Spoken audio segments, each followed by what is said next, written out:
One.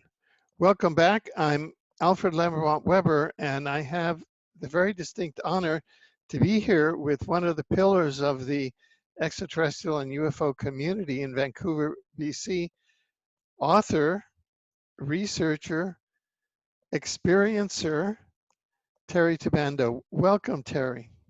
Thanks, Alfred. Really happy to be here doing the interview with you. And I think we got a lot to cover, but yeah, we'll get into it. Excellent, excellent. Well, just by way of a brief introduction, Terry and I go back a long ways because Terry and I and Stephen Greer organized a conference here at Simon Fraser University the weekend of September 9th, 2001, a UFO extraterrestrial disclosure conference on the weekend of September 9th, 2001. Now, you know what happened. Everybody knows what happened on September 11th, 2001. But of course, on September 9th and September 10th, we were not privy that that particular event, whatever your theory of it is, and many of us have many theories, some of which include extraterrestrials that were involved in it, but we won't get into that here. So Terry and myself and Stephen Greer, Dr. Stephen Greer, came down to Simon Fraser University, and we put on a very decent, well-attended ET disclosure conference on September 9th and 10th, I believe it was. And I think there was even you experienced a UFO in the organizing. You told me that we were in the organizing phases of it, and you experienced a UFO. Wasn't that correct? Yeah. Let me just sort of add my perspective too. We don't want to forget, like, there was Dr. Stephen Greer, yourself, and Dr. Carol Rosen. Oh, Dr. Carol Rosen came as well. Right. Protege of right. Braun. Of course. And as I say, this was all 2 days before 9/11, and you and Dr. Carol Rosen and Dr. Stephen Greer gave lecture presentations. I was the MC for part of this. And we had the news media there. We had TV, radio, and newspapers, so it was well covered. And this was the first disclosure event of its kind in Canada. So I think that yourself and Dr. Greer and Dr. Carol Rosen, myself, should give ourselves a little pat on the back for being the first to do that. Because this was the first time that we were saying to the public, these things exist and they're here and now.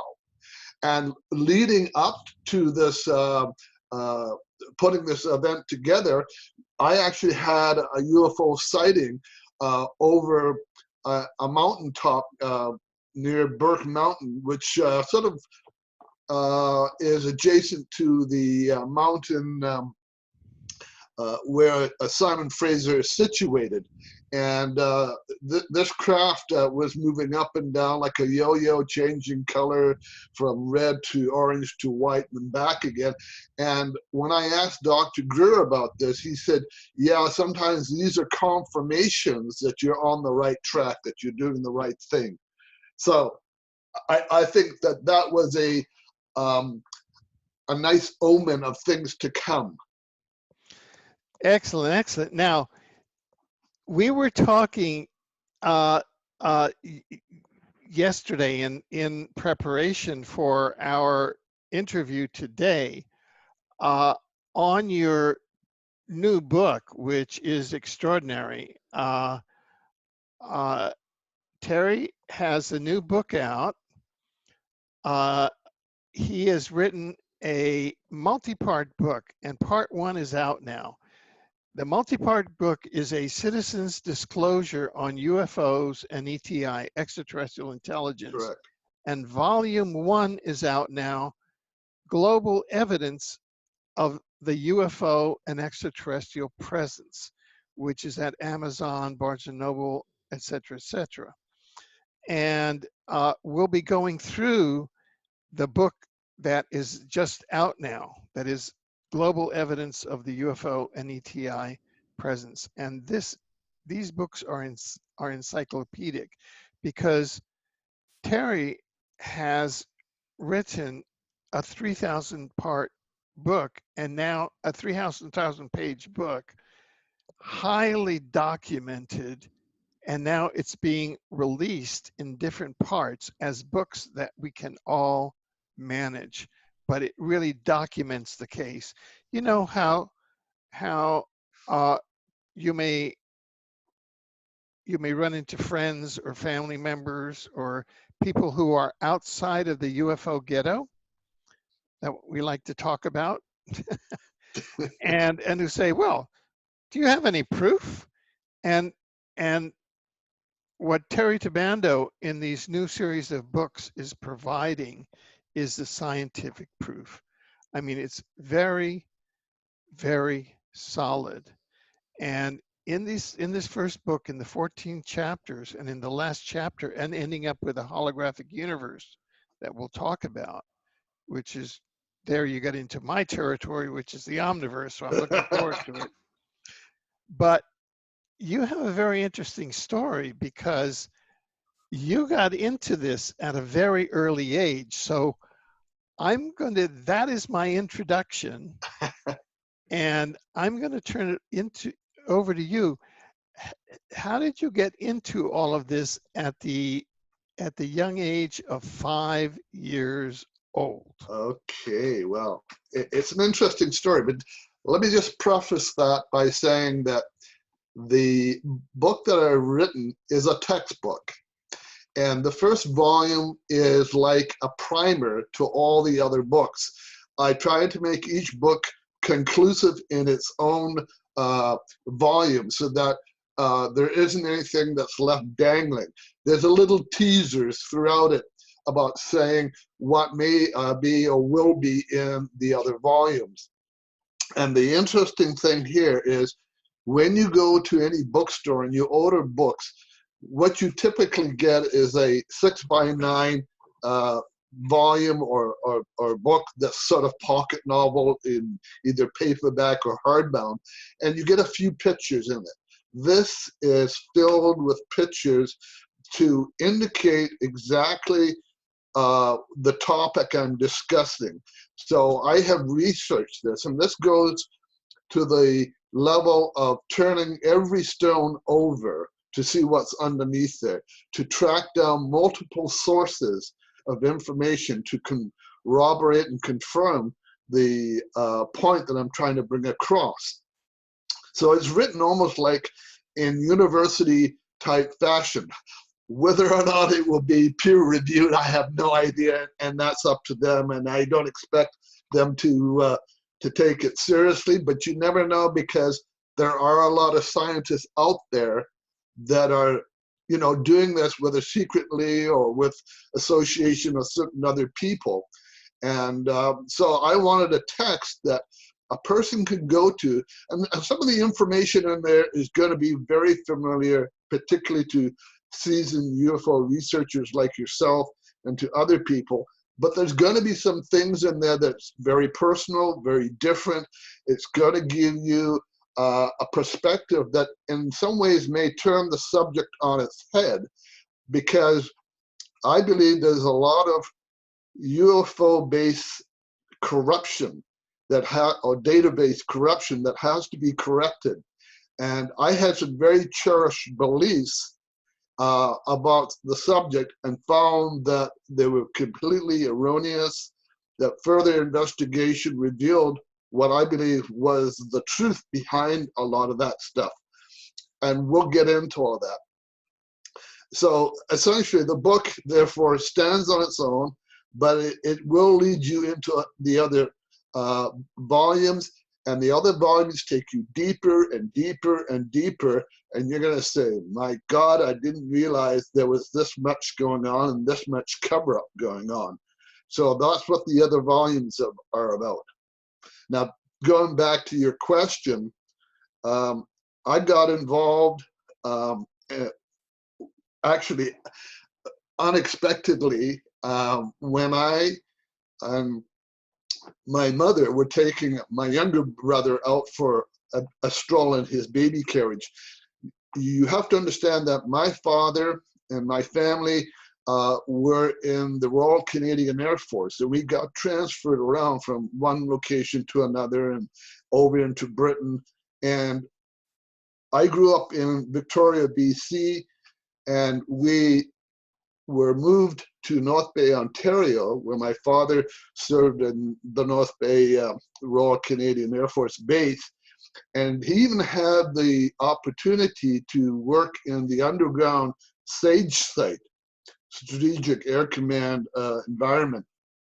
And that's linked up with Cheyenne Mountain. And I believe at the time, there was only 2 of those types of locations in North America.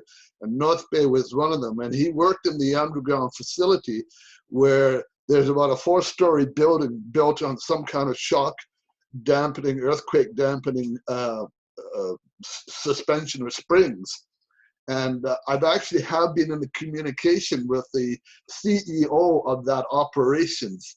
And he set me straight as to some of my misconceptions, but that's another story. So the thing is, we got transferred around, and one of the transfers was to St. Jean's, Quebec. And interestingly enough, as my mother and I were taking my younger brother out for a baby walk, I saw this object come flying in over one of the military buildings, because we're living right on the base. And I realized it was unusual, and I said to my mother, "What's that?" And she looked at it, and I think she was puzzled as well, but she wasn't certain what she was looking at, and assumed that it was just an airplane. Now, airplanes don't hover, and they don't come zipping in and stopping. And this thing was a typical disc-shaped craft. It had a dark underneath. It was light on the top with a dome, much like a Mexican sombrero without the upturned curves on that. And the interesting thing is, when she said, "I think it's just an airplane," it took off. So I thought, oh, okay, some airplanes around. So, you know, I'm a 5-year-old child, not knowing any better. And anyways, within a day or 2 of that sighting, I had little ETs come into my bedroom. Now, you have to understand that some people, when I talk about this story, they equate it to the Greys, and they equate it to everything else they've known about little short gray individuals or extraterrestrials. I prefer not to use the term gray, although I have at times used it, but these beings, when I saw them, reminded me of Casper the Ghost, because they came right through the walls, and there was at least 3 of them, and they appeared to be floating and kind of moving downward. And this freaked the bejesus out of me, because I didn't know what was going on. I referred to them as little men. So I was screaming and hollering, and my mother came running in from the room next door and said, "What's going on?" You know, I said, "There's little men behind the door. Look, look." And so she would open or move the door as if to close it, and there was nothing there. The ETs had vanished. So she said, "You must be dreaming. You're having a nightmare." She calms me down, takes a while, calms me down, goes back into the room. And damn it, these little things don't show up again. And this time, they seem to be really trying to get out through the wall and onto the ground. And I'm yelling and screaming and carrying on. And I must have woken up the whole house. So she comes running back in and says, "That's it. You just woken up the whole house. Everybody's awake," sort of thing. I shared this bedroom with my twin brother and my younger brother at the time, and he was in a crib, and nobody saw this. And they thought I'm having a bad dream. So she spends more time trying to settle me down. And this had to be in around November 1953. That's 8 years before Barney and Betty Hill's famous UFO and alien encounter, or abduction, whatever they prefer to call it. I was never abducted, but for whatever reasons, these ETs were determined to want to be in that room with me, to perhaps contact me in some form. So my mother calms me down. She goes back in and says, "No more crying." And she leaves. And damn, third time, this time they're coming down, they're on the floor, they're walking around the edge of the bed. So I pull the sheets over my head, hiding, kind of, in almost panic. And I must have fallen asleep. But there's something in the back of my mind that says those covers came off me. So I have no memory of the rest of the event other than what I saw and what these little beings were doing. Now, if you describe these beings, I have a picture behind me, and I don't know how well it shows up, but most of the stuff that you see in the news media, on TV, in film documentaries, show these small gray-like individuals, these entities, as being somewhat malevolent looking, with very sad, almost angry looking faces, big black wraparound eyes. That's not what I saw. What I saw was beings who were very ghostly looking. Even their suits seemed to be shiny, and they looked luminescent, and their eyes were just large eyes where they had pupil and iris and the whites. And that's what I saw. So did they decide to later on wear some kind of contact lens? I have no idea. But these are the beings that I saw. And I know there's other people out there who will agree that, yes, what we have been led to believe is these other types of beings is a bit of a disinformation campaign to confuse and muddy the waters of understanding here. And so what I found the next morning was I woke up, I had no other further memory of the event. My mother said you were having a bad dream. My brother thought I was dreaming as well. And we just kind of dismissed it all, and that was the end of it. Funny thing though is, at that point, I started drawing pictures of space and rocket ships, and I always felt that there was life in the universe. And the thing that got me to remember all of this is when I read the Barney and Betty Hill account, and there's several books out on that, and I thought, damn, these are similar to what I saw. And yet their event happened back in, was it 62? 61 or 62, someone in that time frame.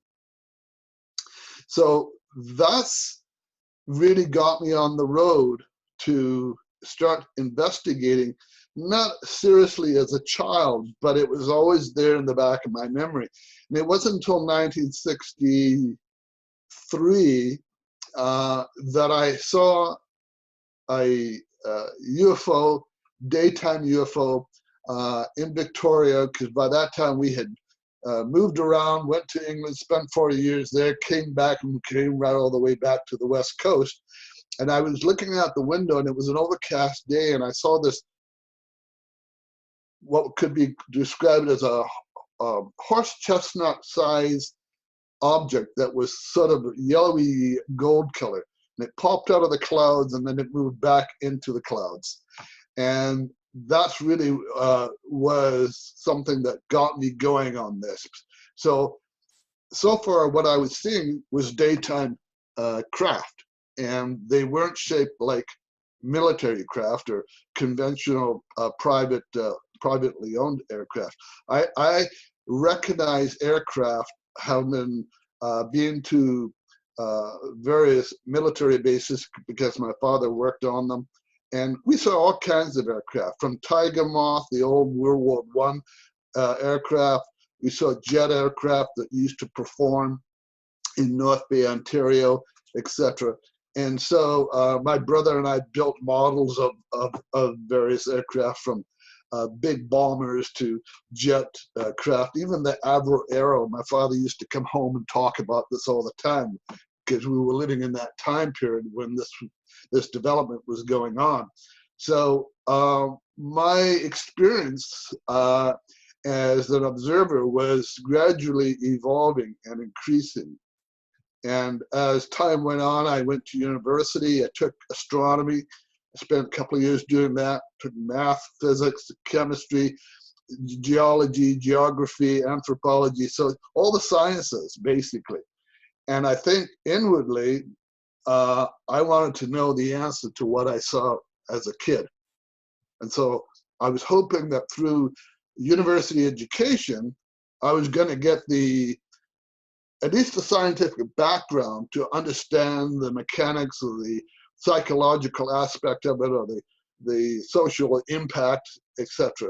And as time goes on, I had paranormal events over in England of a ghostly apparition that lived in the house. And then when we came back, I had other sightings back in North Bay, Ontario. Those were daytime as well.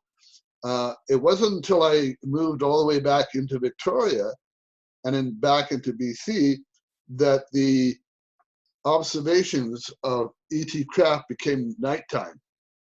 And that's when I started to see quite a few of those. So I've always seen them. And then most recently, when I say recently, in the last 25 years, I got involved with, I'll preface that as well, I was actually a member of APRO, the Aerial Phenomena Research Organization. So I'm really dating myself. I'm 71, and I find it rather amusing that when you're on Facebook and people say you're out to lunch, they have no concept of idea of who you are or your experience or what you've done or what, all the rest of it. And yet I can say with some authority, because I've experienced it as an experiencer, that I know what I'm talking about.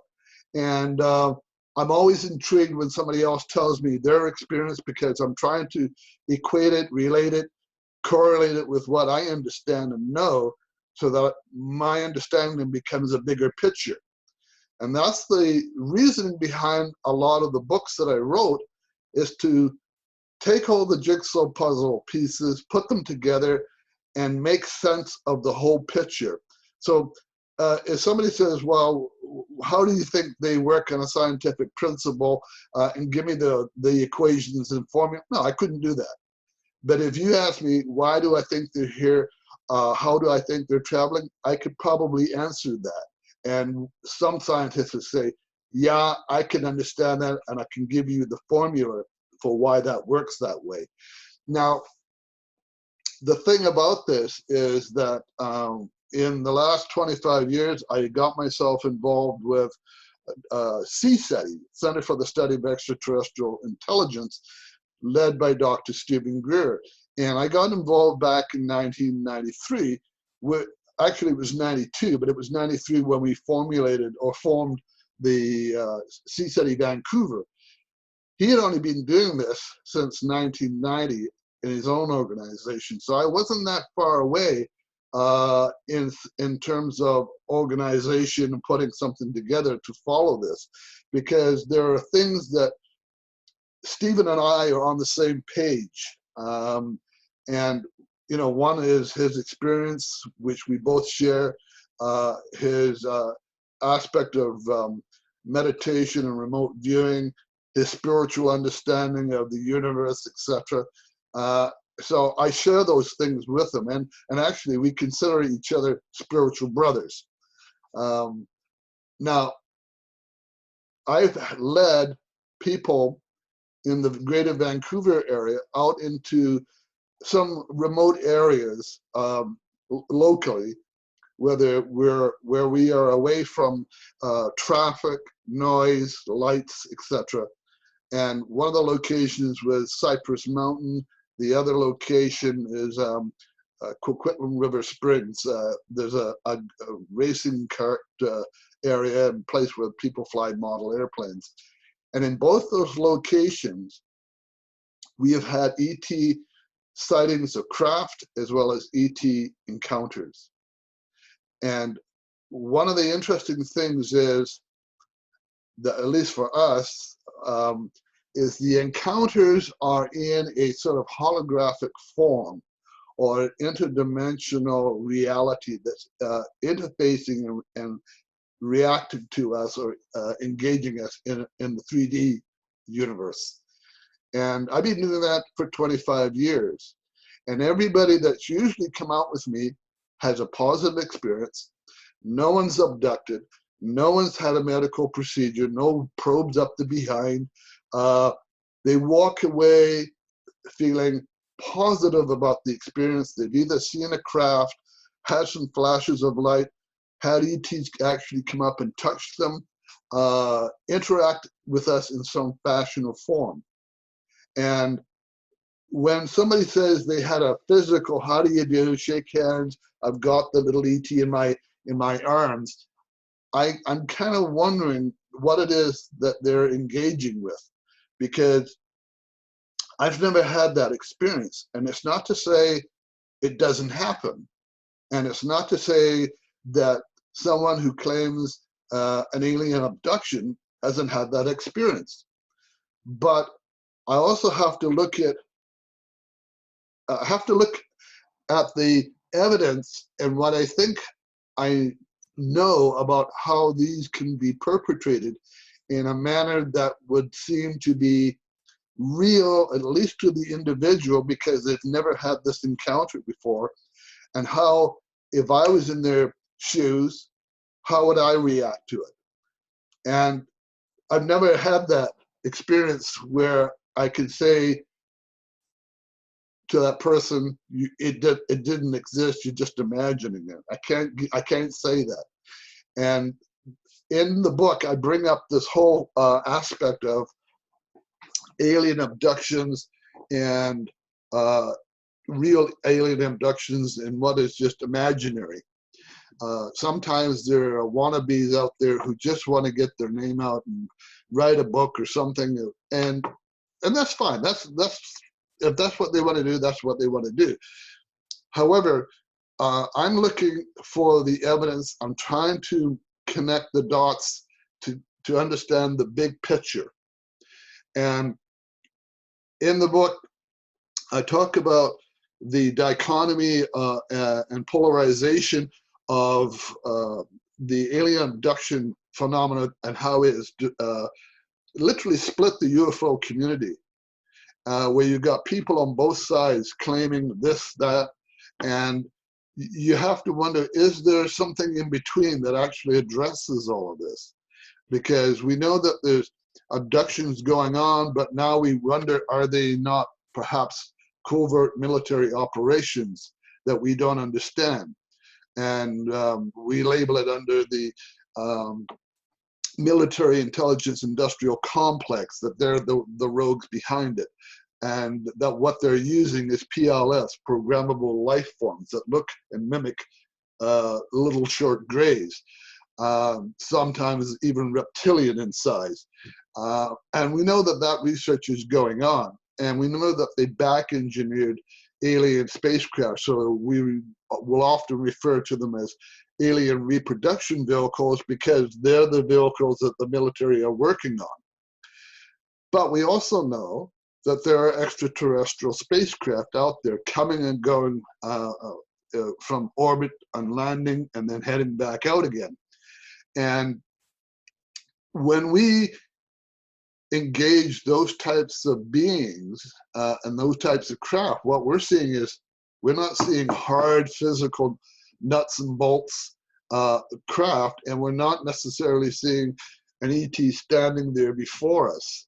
if they're standing there before us, they're in an interdimensional crossing point of light phase, bleeding into the physical reality based on their interdimensional technology, which could be conscious assisted technology or technology assisted consciousness.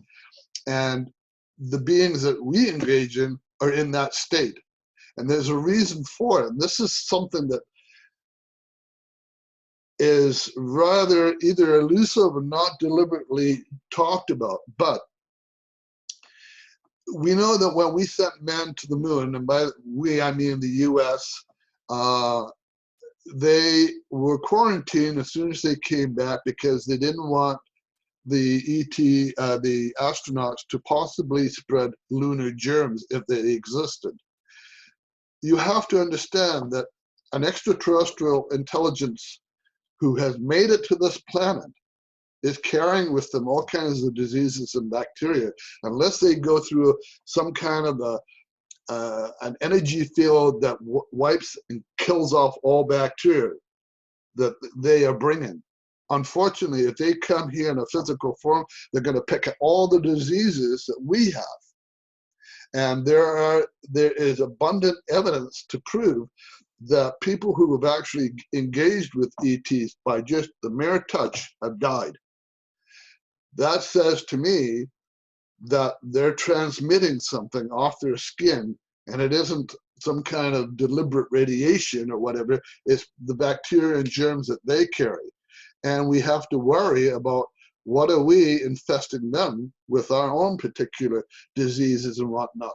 The native people, when the Europeans came to North America, were essentially very open to all the diseases we brought, including smallpox, which was both accidental and deliberate, and to other types of diseases. And we decimated a lot of their civilizations and their cultures. And it's only today that they're able to deal with it because of immunization, inoculations, and pills and all the rest of it. But you have to understand that if we were to physically engage with these ETs, then we're going to be open to all kinds of cross-contamination of bacteria, viruses, and diseases. So interacting with humanity at this time, they do it they use this interdimensional phase shifting. And when you talk to scientists about what is interdimensionality, they will tell you it has no time and it has no space. So time and space breaks down, and you'll find that as we get into the talking about the holographic universe, that's a part of that. They understand that and have known about it for a long time. It's just that the rest of the public has to play catch up on all of this. So when the ETs are operating in that state, it's a very safe state for them, and it's a safe state for us. The problem is that we're barely out of the trees. So there is abundant evidence to show that some people will see a craft and take their guns and shoot at it. They'll take sticks and stones and throw it at it. They will even shoot ETs, etc., if they're seen on the ground. And that's particularly in the case of military. And so when they're in that state, it's a very safe state. Now, they can physically interact with us, but it's one way. It's one-sided. We cannot physically interact with them other than following them with our eyes, maybe auditorily, hearing what they may be saying to us if they're talking to us. Because if we're still just slightly better than the apes, they don't want to get clubbed and brained and captured and all the rest of it. But unfortunately, it does happen. And Varginha, Brazil, is a famous case where a craft came down, and the little ETs, the craft was damaged beyond repair and flight worthiness, that they escaped into the local surroundings, which was in the community or city of Varginha. And what happened was they were hiding in gullies and beside walls and all the rest of it. And we had there were three young girls coming home from school who saw this being cuddled or huddled down beside a wall. And as they approached it, it was starting to kind of buzz and looked like it was trying to, chase them away. And so they were very scared. They were of the Roman Catholic persuasion, and they ran home to their parents and said, "Ah, Diablo, ah, Diablo, the being, the devil's here, It had red eyes and three bumps on its head, and it was brown, and that's their perception of what they saw. Was that a correct perception based on their limited understanding? Yeah, that was what they figured they saw. But the military and the U.S. actually got hold of the Brazilian military and said, "Oh, by the way, you got an alien craft coming down in your country. We're not exactly sure where it's going to land, but we're putting you on high alert. And we'll get somebody down there as soon as possible." What they failed to tell them was they had targeted that space vehicle and brought it down with one of their scalar weapons.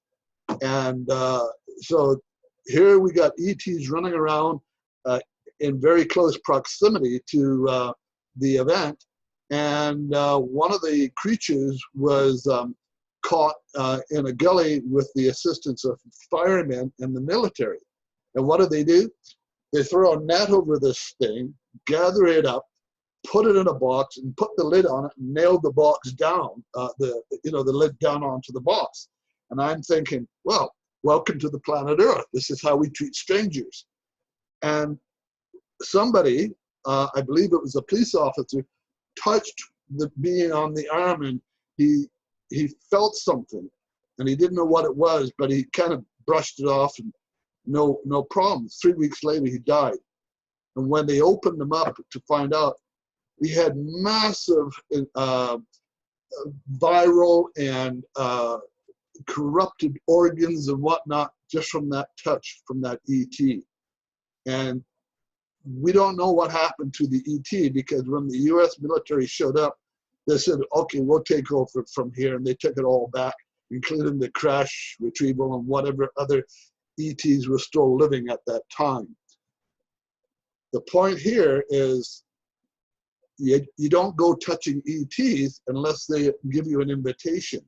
You don't go touching their craft until they turn off the power system and invite you to come over and touch it. So we have protocols in place when we go out as a CSETI group that we have to follow. If an ET comes and lands and turns off their power system to their craft, we stand there and we wait, and we'll put our arms out, palms out, show we have nothing in our palms at the side, and we let them do the lead dance in that communication.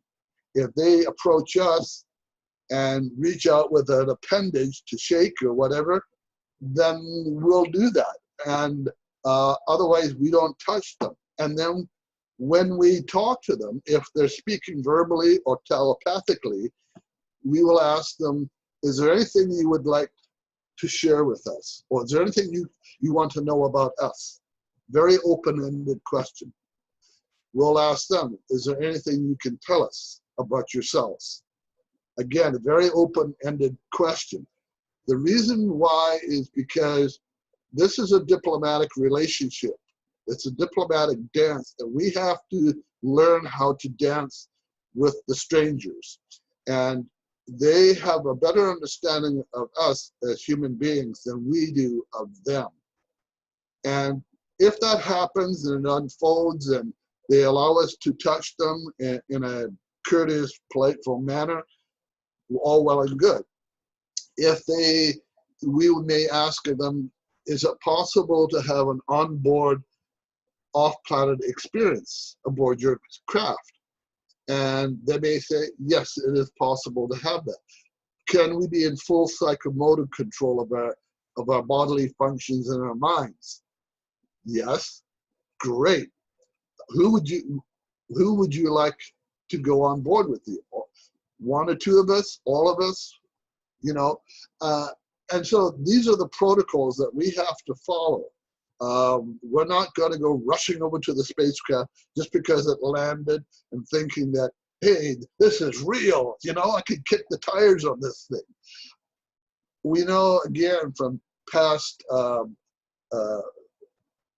UFO reports, particularly of the one in Stephen Michalak in Falcon Lake, what happens when a UFO craft landed, he went over and touched it.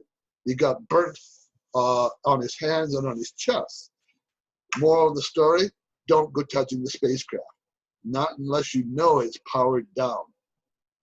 And more often than not, the craft will also be out of phase or out of physical reality. So again, there's no harm there. In fact, these ET craft can land right on top of you and you won't even know it.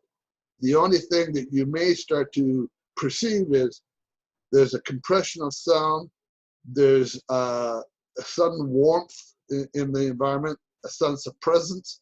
You may actually start to see ET movement and whatnot. ETs may start to communicate with you. They're still in this other side of the crossing point of light, where if you understand light, it operates in both a particle as well as a wave form. And physical reality, in essence, is nothing more than energy. But we've been given the senses to be able to interact with those energies in a solid form. And that's what our existence is at this time. We do have a pre-existence and we do have an after existence, and they're infinite. But it's only in this period of time of maybe 80 to 100 years that we operate in a physical condition. So the thing is that that craft therefore can land on top of us. We're not crushed to death or anything. We're perfectly functional. We can actually interact. And if somebody is actually very attuned and very adept at meditation and remote viewing, and maybe even clairvoyant, they may actually start to see these beings. And so that's what's going on. Recall that Carl Sagan said that any alien culture, highly advanced, their technology is going to appear like magic. Guess what? It appears like magic. That's how they're operating. So they're not going to drop a craft down in Central Park or in front of the White House lawn or down at Parliament Hill in front of our Parliament buildings or anywhere else. Not yet, anyways. They're doing it differently, and the interesting thing is they're doing it with the public first. They're bypassing officialdom. And all of this, what I'm saying to you, can be found in my first volume. So that brings up. Right. Yeah. Well, thank you. That is kind of a tour de force, setting the stage for entry into chapter 1. Yeah. Which I'm looking at here, which is entitled "An Historical Perspective of UFOs and ETI Extraterrestrial Intelligence from Antiquity to Modern Times." Yeah. And you really do go there, starting with archaeological evidence: Australia, France, India, Peru, the Mayans, Incan, French 17th century coins. Egyptian, Saqqara, the Topekali space thing. Yeah. Sure. So take us through there, kind of in a okay, I'll give you the abridged annotated notes, as it were. So essentially, I think most people in the UFO community will agree, look, we've been visited in the past by extraterrestrial life forms. And we know that Carl Sagan talked about that. and we know that there are programs on TV like Ancient Aliens that discuss all of this, and a lot of it is food for thought. Now the problem here, and as much as I will accept the concept of notion that we've been visited in the ancient past, because there are wall carvings, paintings, petroglyphs, even traditional oral stories that describe the star beings or the star nation, or the beings who came and interacted with humans. We get a various number of descriptions of who these beings were. Some didn't actually engage, some just flew about. Alexander the Great talked about flying shields that intervened with some of his wars, particularly with India. And we know that Christopher Columbus said, as he sailed across the Atlantic towards the Caribbean, said, we had craft or objects that come out of the ocean, bright lights flying around and over our ships. Those things seem to get missed out of history because these are eyewitness accounts. Now, the thing that I have issue with is that if we are looking at the TV program, the history program, is that it is talking about ancient aliens as if they actually initiated our civilization. And so humans were basically just the students. We had no ability to come up with original thinking. The ETs basically did it all for ourselves. And I admit at this point, because there's so many controversies out there, that the current humanity as we know it is possibly from another planet, maybe Mars or Planet 5 or whatever, that we may not be the original inhabitants of this planet. If we look at Cro-Magnon, Neanderthal, Denisovan, these beings, or humanoids, or humans as we may refer to them, seem to predate Homo sapien, or Homo sapien. And therefore, these are probably the original inhabitants. But if you go back even further, there's every conceivable possibility that the dinosaurs had more than enough time to evolve to the state of where we're at in terms of intelligence.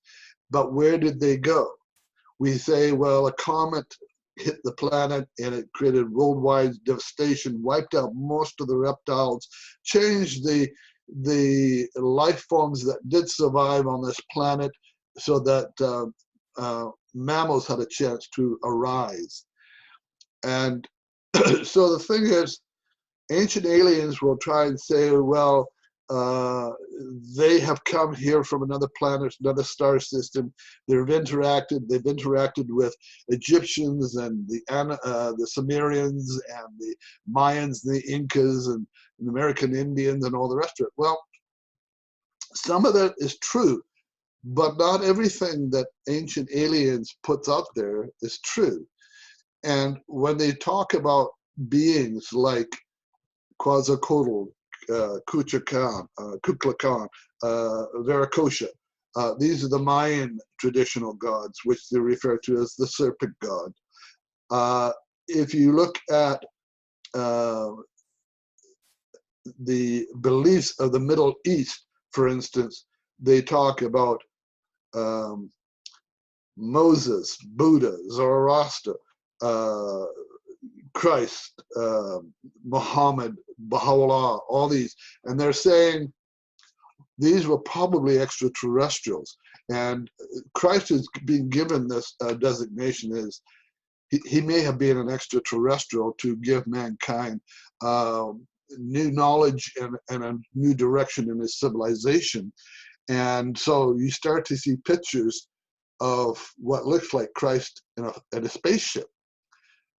And these are modern day interpretations of what is taking place. Even Zoroaster apparently is in some kind of a wheeled or a circular apparatus with wings on it, and therefore they determine that that must be a spacecraft. If anybody does their homework, they would realize that, particularly religious homework and comparative religion, is that these are the symbols of those particular faiths. So for instance, the Sumerian faith had what they believe was Zoroaster with a pair of wings and in a circular sun disk. And he was a human. He had a certain message to give to society at that time. It's the same with Moses, who received his divinity and his tablets from a burning bush. Some people say, well, there may have been a UFO in that bush, and there was somebody who was talking to him and saying, Moses, I want you to write these down. These are your new set of laws for humanity. Interestingly enough, when you get to the time of Christ, his writings were written in the sand. Now, the interesting thing about the sand is you can wipe it clean and it's gone. So you have to really impress upon people those teachings to the point that they can remember it. So the teachings had to be simple and concise and with enough information to affect the lives of individuals. When you get to the time of Muhammad, Muhammad didn't accept his own prophethood right away. He was married to an older lady, and he went up on a mountaintop probably to tend his sheep and what have you. And all of a sudden, the archangel Gabriel spoke to him. And the first time that happened, he ran down the mountain and was sort of in a state of panic. And he goes back up the mountain. The same thing happened. He runs back down. This time he tells his older wife about this. And she says, Muhammad, who, by the way, Muhammad is the title. It's not his real name. Christ is a title. Christ means the anointed one. Muhammad, he who speaks with, he who's the friend of God. Moses, he who speaks with God. Baha'u'llah, the glory of God. These are all titles, but they actually have their own names. So anyways, his wife said to him, get yourself back up there. If God's talking to you, you listen. So he goes back up, then he gets the information, and then he goes back down and has his ministry. Now, was that an ET talking to him? Well, according to ancient aliens, probably. But we're not giving enough credit to the divine entity. If we're saying that everything on this earth comes from extraterrestrials, they even created us, well then let's really blow this whole thing out of the water once and for all. God, and that's the term that we use in the Western society, Allah, if you're a Muslim, the great Shah Braham, if you're Zoroastrian, and any multitude of names, then God is the supreme extraterrestrial intelligence. In which case, yes, extraterrestrial intelligence did create us.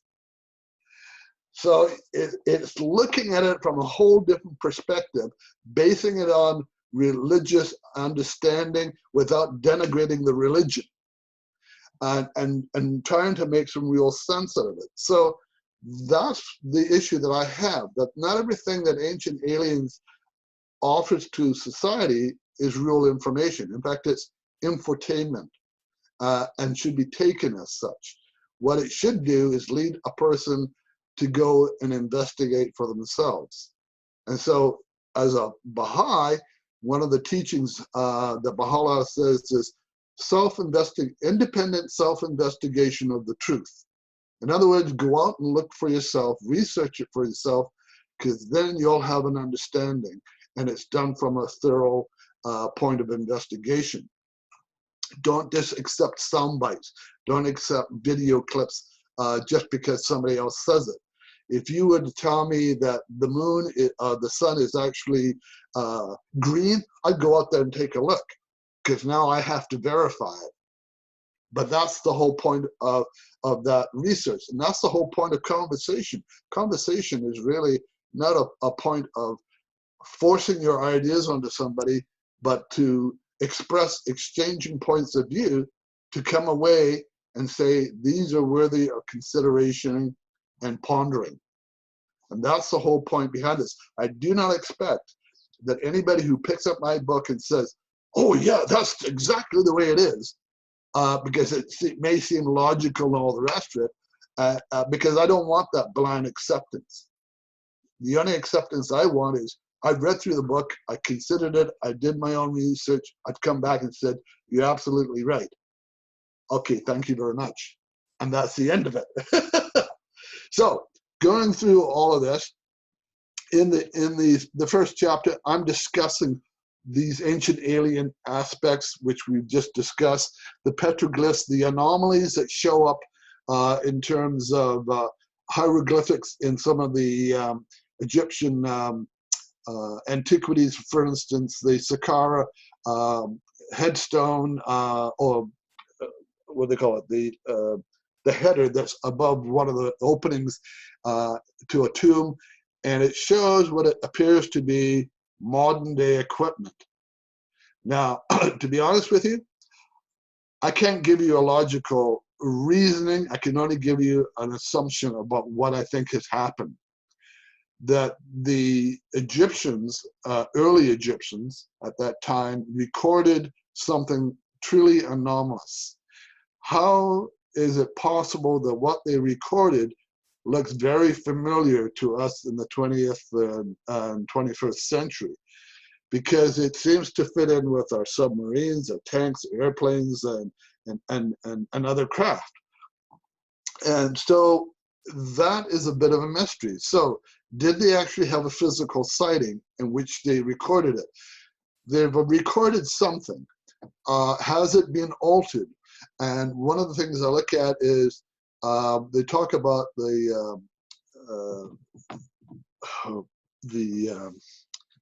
I'm trying to think of the word, where there's an alteration and then they plaster over it. And apparently this is not a plaster over an existing relief. This was carved directly into the stone, and they have verified that. And it's also verifiable by Pythagorean's theorem of an individual, no less, from Vancouver who proved it. And he says this was all done to scale. And the Pythagorean theory on the understanding of geometrics was understood in the early times of Egyptian culture. So, in fact, Pythagoras got a lot of his information from the Egyptians in terms of the triangle, the square, the circle, the linear aspects, all the rest of it. And so that was something he incorporated into. If you were to look down into the pictures of that, and I was thinking of the word plimicet. Plimicet is when there's they put a plaster over something and they want to alter it. Unless it's very easily altered from existing stuff, it usually makes a mess. So they don't do that. But if you look at that particular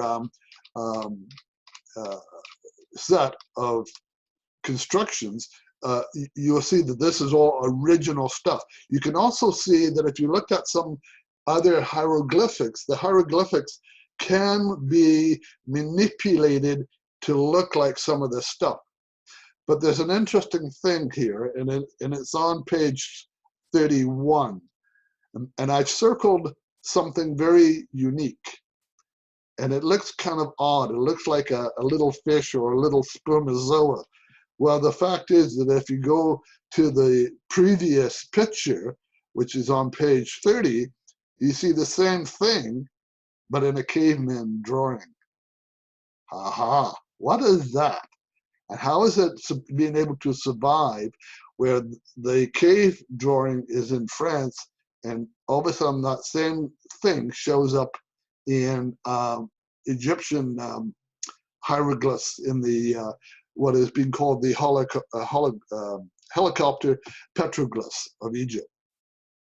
Even the various disc-shaped things. And I've shown, as you go down further and further, I spend a bit of time on this, where the hieroglyphics show that there's so much similarity that they look like a modern day helicopter, a tank, a jet, and what I think may be a glider. The question and supposition here is, has somebody invented a time machine and gone back to Egypt with their equipment? And this is what the Egyptians saw, and they were so impressed by all of this that they had to record it. It makes you wonder, because now we're talking about something that is really conversational, very speculative, and we have to prove, is time travel possible? If it is, this is conclusive proof that it is. But again, we don't know. And so all I try and do is present the evidence. I try to stay away from the opposing point of view, because we've had enough of that in society, and it's basically just to debunk all the information. I'm trying to give people the facts as I have come across them, as I know them, have experienced, and that's why all of the things that I put in the book, whether it's text or whether it is a photograph, is referenced either by the internet, by a book, by an author, etc., so that Right. a person can draw their own conclusions. Right. I just want to jump in here. Yeah. The information is so fascinating that we're almost at the 90-minute mark. Oh, we may have And to do 2 parts. and so I was wondering, so we have about 30 minutes plus, and so I was wondering if you could there I'm looking at some of the further chapters that talk about characteristics of unidentified flying objects. What determines a UFO? Recognizing IFOs, the phenomenological reality of UFOs and ETI. Could you kind of get into that granular level and Yeah. share with us some of that knowledge? Sure. IFOs are identifiable flying objects, and that could be anything from a kite, a hot air balloon, a Chinese lantern, an aircraft, a weather pattern, a balloon, a planet, all these kinds of things. And I go into in that chapter showing all the examples of those to help people identify what it is they may be seeing. Even rocket launches, satellites, unusual patterns, aurora borealis, all of that sort of stuff, will-o'-the-wisp, etc. So that I'd like to ask you, sorry to interrupt, but sure. I saw the most incredible photograph today of a cloud ship. Do you know what a cloud ship is?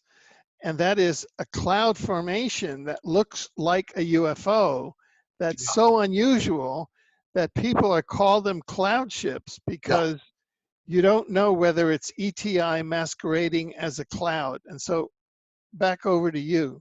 Yeah, and that's why I get into that, because I'm trying to clear up some of that misunderstanding of what people think they're seeing. And it's also the reason why I have a few pages of charts showing ET shapes and all the rest of it. But when we're talking about these clouds, for instance, I run a whole number of pictures, and one of the interesting thing is that one of the last pictures is lenticular cloud invasion. And they all have a similar appearance to UFOs flying over a valley area from a mountaintop. Another one seems to show a cloud or UFO in high speed with a contrail behind it, but it's a cloud. It's not a UFO. These are the types of natural phenomena. There's even one that has a sort of a upside down bowl shape that's red. And people look at it and say, "Oh my God, what is that?" You know, it's a cloud. and you get all kinds of variations of it. And I've started to see things now that are man-made, and you scratch your head and say, "Well, how can that be? How do they shape them?" Because they're corkscrew. And sometimes they're vertically corkscrew, which means they're coming down towards the earth. So we're getting these kinds of odd contrails and cloud formations, but they are natural. And then I leap forward to the various other forms of aircraft, nighttime aircraft, their lights, running lights, etc. Frisbees that glow in the dark, that change color. As well as drones that are flown, whether they look like helicopters or aircraft. I've even, in the last of the chapter, have seen one of these sun hats made out of straw. Two of them get blown up off a table that a lady was trying to sell these things, and they're moving around, pirouetting around as if they're in sync with each other. And all of a sudden, one of them zips off, but it's a hat. And if you didn't know anybody, you say, "That hat is under control." So I'm saying to people, these are identifiable stuff. Then we look at, well, what is the things that are truly anomalous, and what distinguishes them from everything that flies under the sun that we have built or made or constructed? Well, we look at different things like flight characteristics, the tilt and pitch, the yaw, the flotation, the up and down, the sideways movements, the sudden stops, and all the rest of it. That's truly anomalous. The sudden change of light from when it enters and banks and makes a turn can change from green to red, or an orb that suddenly shows up red and then goes into multiple colors. Like like a necklace of pearls. I've seen that. I've seen that happen. And the interesting thing is, those are all independent ships, but how do they nest inside of one another? Interdimensionality. That's because that's how their technology works. So they could split off. So one could arrive to this planet, but it could be carrying 6, 50, 100 of these things all within one another and not interfere with one another. That's their technology. It goes on and on like that, where we're trying to show that when you see something anomalous, compare it with everyday conventional flying craft or things that are in the air. And chances are you'll be able to identify it or not identify it. And here's a rule of thumb. If it looks like it's got nuts and bolts, it's man-made. If it looks like it's a ball of light or a plasma of light or fluorescent light, that's probably extraterrestrial, particularly if it winks in and winks out. That's extraterrestrial. Man-made craft seem to have a lot of little things on them.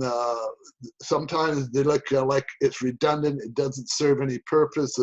There's rods or spikes sticking out of it, or there's all kinds of bumps on it. That's not to say that ET couldn't create something physical, because I'm sure that their craft, when they enter into the physical reality of our domain, as it were, this physical universe, they are a physical craft. But the difference is there are no seams. These things are constructed with the use of higher consciousness. So that's how you determine what's extraterrestrial and what's man-made. And it's the same, the question was asked of Dr. Greer from one military man about, we retrieve these craft and these little beings, and they got these spacesuits on, but we can't figure how to get them out of the spacesuits. There's no buttons, no zippers, no Velcro. There's no loose stitching. How do they get into these things? He says, that's one of those $64 million questions. He says, because it's materialized onto them. In other words, through the use of higher consciousness, through the concept of ideation, causation, projecting it into the astral form, and from there into the physical form, that's how it materializes. Even their craft is built that way.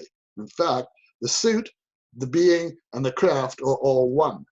When they get in and pilot those things, it's like us having a fingerprint to identify who we are, and only we can say open the locked door with our fingerprints. Only they can fly their craft because it's identified to their DNA structure and to their thought patterns. So if you got into their craft, you probably couldn't fly it because you're just not on the same wavelength. Right, right. You know. Yeah. Now, just moving right along here. Yep. If we look at Chapter 8, this is amazing because you have global UFO sightings, a worldwide body of evidence, and you start off with Algeria, Argentina, Australia, Austria. You go through Finland, Germany, Great Britain, Ireland, Israel, Italy, Japan, Paraguay, Philippines, Romania, Russia, South Africa, Spain, Sweden, down to the United States, Uruguay, and Venezuela. Could you, again, in those kind of a brief tour, you've gone through all of these countries. Is there a pattern there, or are there highlights as to certain countries as opposed to others? Yeah, I used to think at one time that certain countries got visited more often than others, and actually they still do. However, when we entered the atomic age, when the first atomic bomb was dropped, all of a sudden that was a major, major red flag that went up over our planet. And again, this has been acknowledged by most ufologists who research this stuff. We've had overflights of military bases, weapon bases, and even now to the point they monitor everything. All kinds of man-made constructions that affect the terraforming and changing of the planet, the pollution we put into it, whether it's in the oceans or the forest fires that go on, or the wars that we have amongst each other.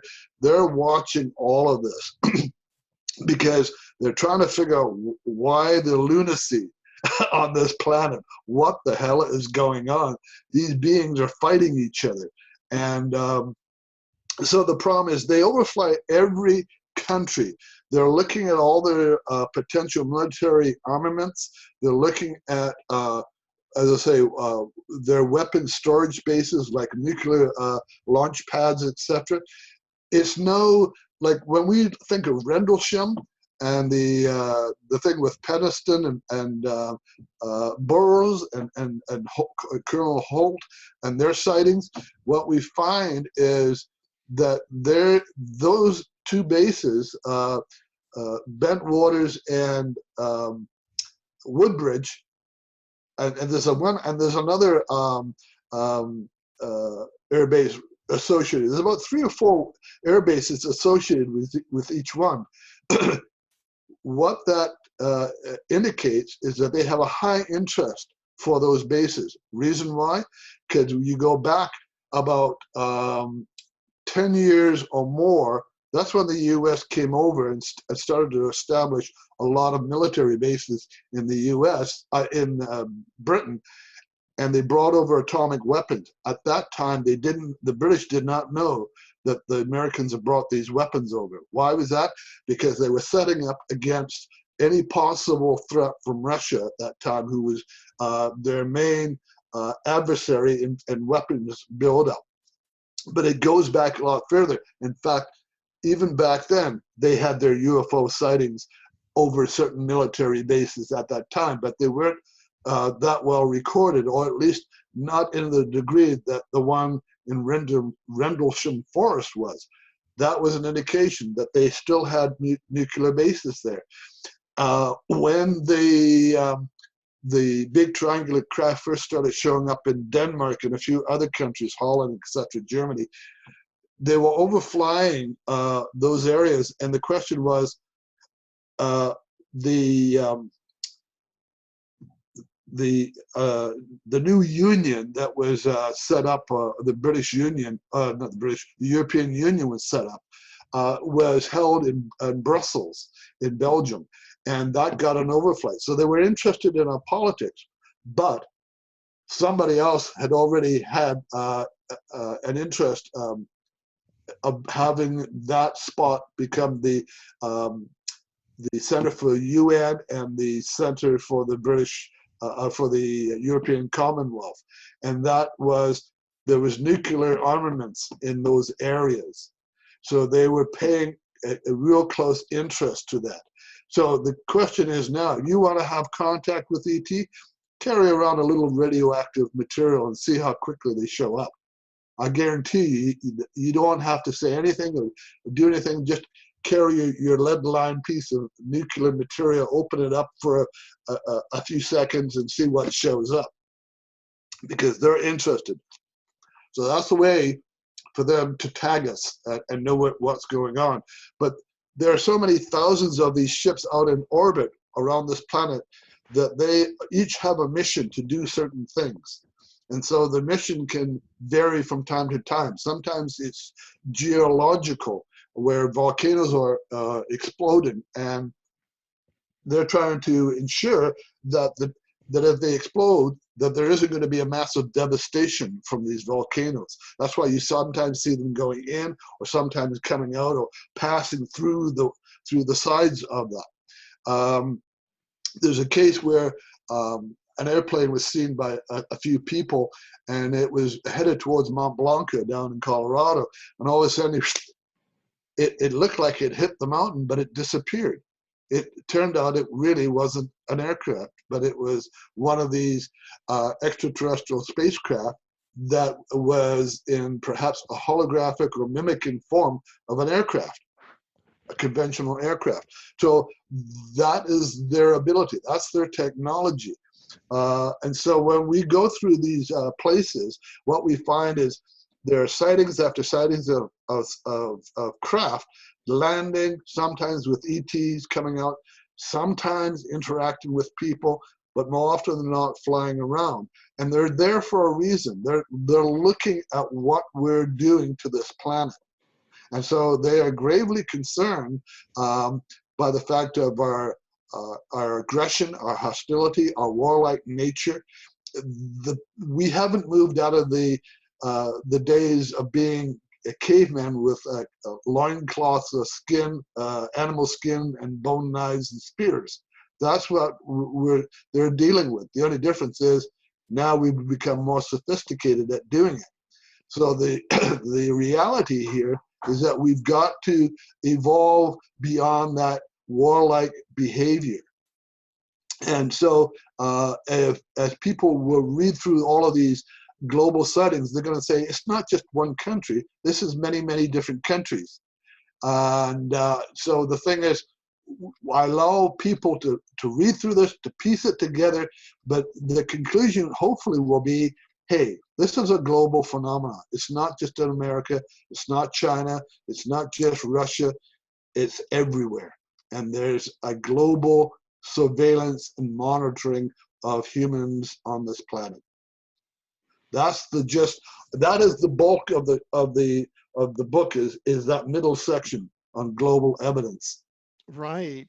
And then you go on and you begin to talk about the psychology of UFOs, and that chapter looks really interesting. You've got Carl Jung, Dr. Benjamin Simon, Leo Sprinkle. Oh, Dr. Leo Sprinkle, he invited me right when my exopolitics book first came out. We did a conference at the University of Wyoming.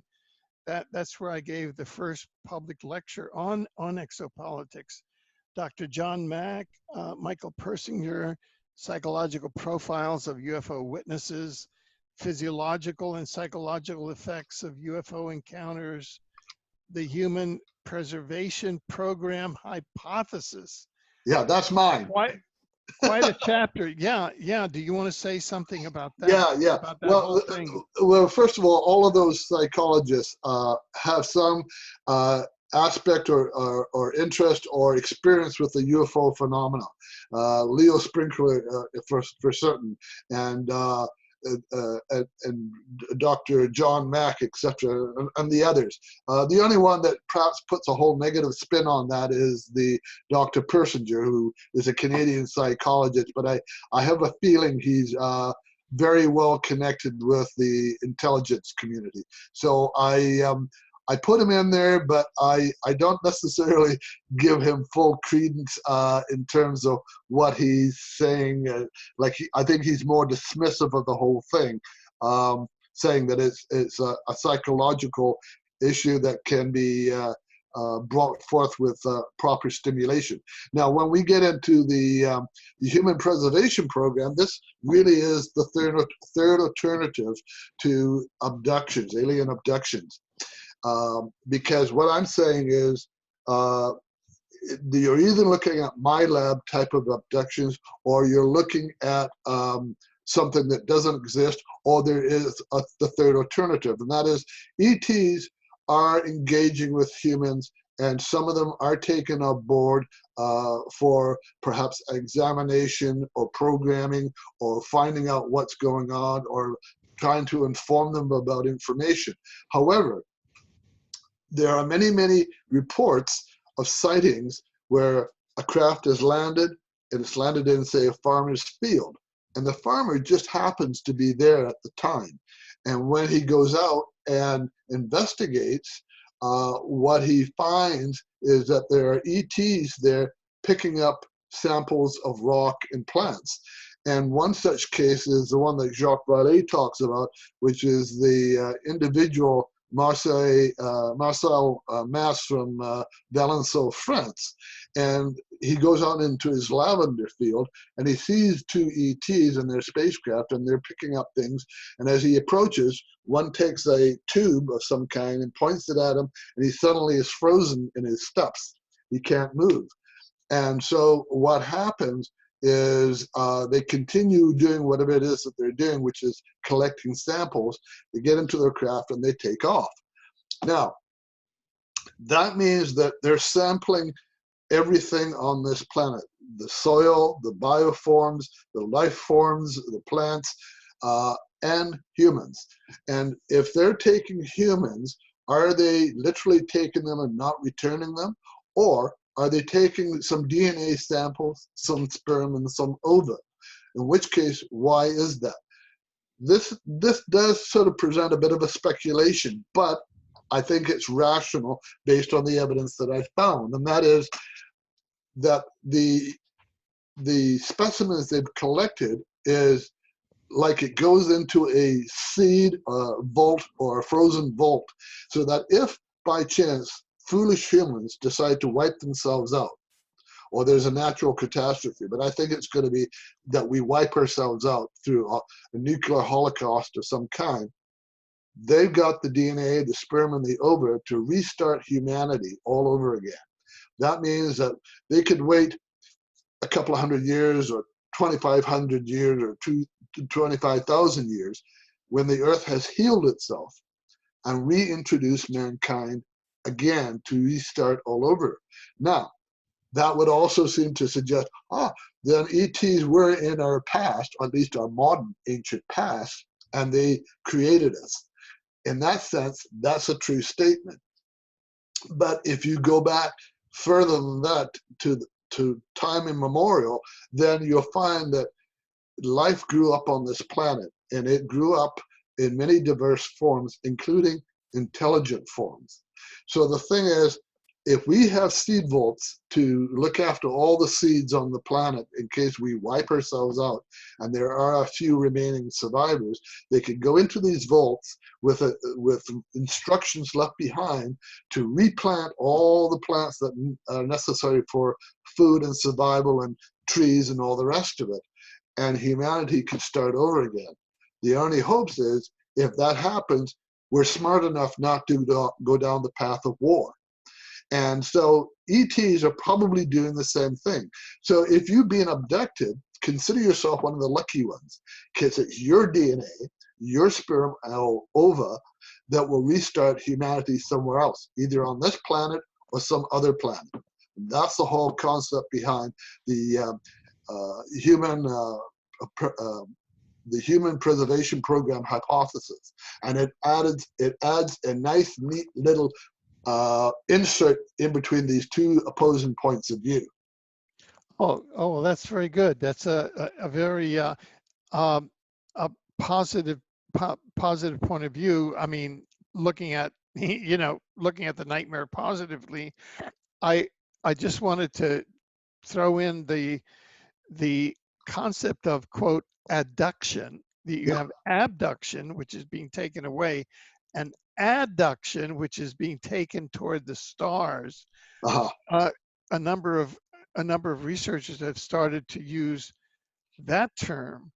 That is, those of us who are adducted. Andy Bishago and I recently did a presentation at a UFO conference on an adduction that he and I had in 73 and 75, along with U.S. President Jimmy Carter. His in 1969, which is of the adduction time, which is where the extraterrestrials take you into the ships for taking you to the stars. That is expanding your consciousness and giving you that positive sort of thing.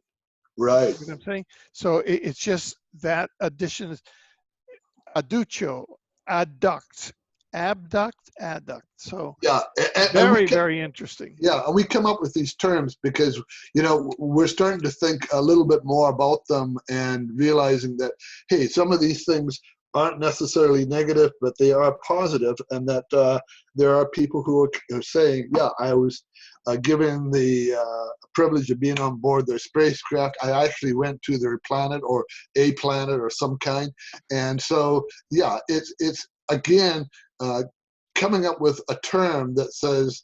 And it's really unfortunate we use words like abduction, kidnap, murder, mayhem, chaos, because they're negative mindsets. And the thing is that it's like, again, Dr. Greer said this, that we have to be careful with the words that we use because they're encapsulations of thought. And if our thoughts are always in a negative light, then it will be expressed in a negative way verbally. So we have to be very, very careful. Even the word adduction could still ring back to the possibility of thinking of, oh, abduction? Is that right? And it isn't. You just explained that it's different. Yeah, exactly. Now, let me jump in here at this point and say that I think that your idea of having a part 2 to this interview is excellent, because we're sort of squeezed for time, and you've got some excellent topics and chapters coming up. All of the close encounter types, close encounters of the first kind, second kind, third kind, fourth kind, fifth kind, sixth kind, seventh kind. Don't say anything about them now, because it's in part 2. The extraterrestrial hypothesis versus other hypotheses, classifications of extraterrestrial intelligences visiting Earth, and then similarities between extraterrestrials, extraterrestrial and other paranormal experiences, and finally the holographic universe. So what I'd like to do is to invite you back for part 2 to really be able to get into those concepts, because as you can see, and I hope that our viewers are getting a taste of this in this volume 1. This is volume 1 of a 6-volume work, and we have the titles of the 6 volumes here. This is extraordinary. And now volume 1 is out there, uh, at your Barnes and Noble, at your Amazon, Indigo chapters. Indigo chapters, all all of that, and that's um, Volume 1, Global Evidence of the UFO and ETI Presence by Terrence M. Tibando. Thank you so much Oh, you're very for welcome. this initial tour de force. We'll come back for the second half of part 1. Let me just And say yeah, hold on. before we go, this is an 840-page volume. Yeah. It's the biggest of all that I have so far, and it's 6.5 pounds. So it's a very heavy book. Now, is this book solely a in written in textbook form, or is it in digital form as Uh, well? it's just in a text form, both soft cover and hardcover. Okay. I've looked into trying to get it as a Kindle or a Kobo type of application or Apple, Yeah. book. Unfortunately, it doesn't lend itself well because Got it. the way that it is set up. So I know you had suggested maybe at some point I could do an abridged version where it's just the text. And again, that would require that I take some time and go through it all and haul out Right. what I think is not necessary, and then making sure that whatever is left over still makes sense, because a lot of the text does relate to the pictures. Exactly. And what you're creating really is an encyclopedia, and Exactly. in encyclopedic form.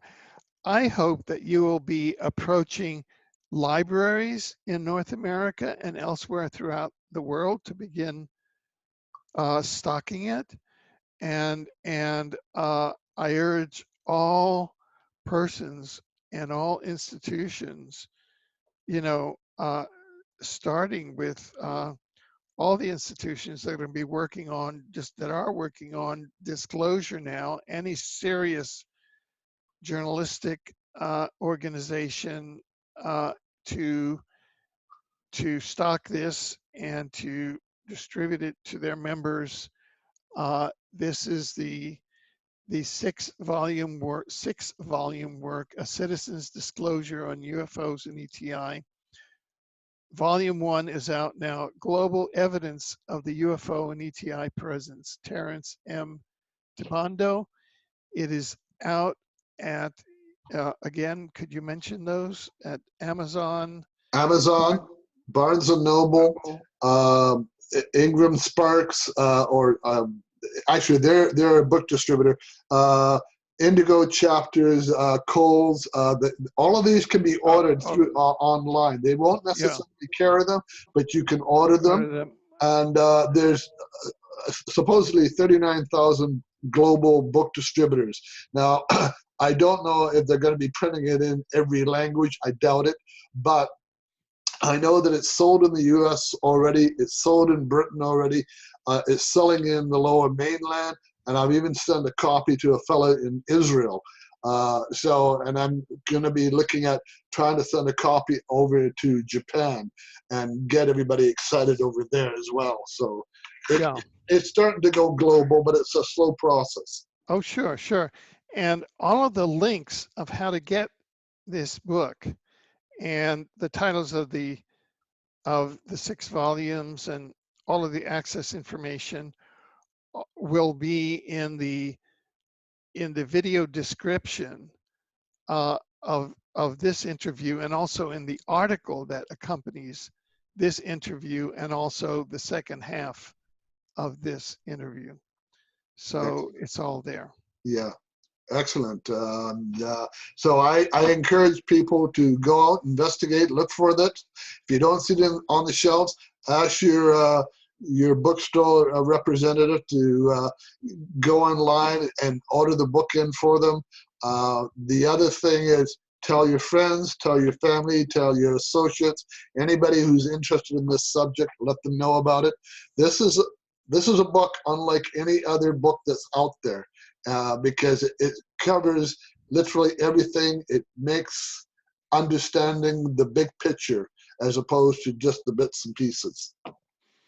Exactly. A Citizen's Disclosure on UFOs and ETI, Volume 1, Global Evidence of the UFO and ETI Presence, that's Extraterrestrial Intelligence, ETI, by Terrence M. Tibando. Terry, thank you so much for your work and all of your service. And we look forward to you for the second half. Thank you very much for having me on your program, Alfred. It's been a pleasure. Great. Thanks for now. Okay, good enough. Bye-bye.